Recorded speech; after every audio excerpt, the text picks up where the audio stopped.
අද අපි freshfood.lk වෙතින් ඔබට පෙන්වන්නේ නාරං කැවුම් සාදා ගන්නා ආකාරයයි. ඒ සඳහා ඔබට අවශ්‍ය වන්නේ වතුර කෝප්ප කාලක්, ගාගත් පොල් බෑග පොල්, හාල් පිටි ග්‍රෑම් 150ක්, මී පැණි මේස හැඳි 2ක්, තුඹුරු සීනි ග්‍රෑම් 100ක්, තලාගත් කරදමුංගු 4ක්, බැද ගැනීමට තෙල් සහ බැටරිය සඳහා වතුර ස්වල්පයක්, කහ කුඩු ස්වල්පයක් සහ ලුණු ස්වල්පයක්. මුලින්ම වතුර සහ සීනි ලිපේ තබා උතුරවා ගන්න.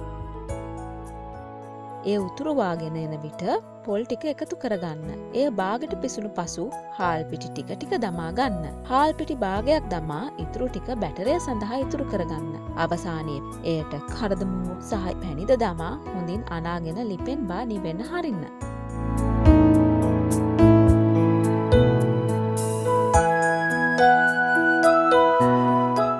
මේ අතරතුරේ අපි බැටරය සාදා ගමු. වතුර ස්වල්පයක් ගෙන එයට කහ, ලුණු සහ ඉතිරි හාල් පිටිද දමා උක්කු බැටරයක් සාදා ගන්න. දැන් නිවුණු පොල් මිශ්‍රණයෙන් මේ ආකාරයට ගුලි සාදා බැටරය දවටා ගැඹුරු තෙලේ බැද ගන්න.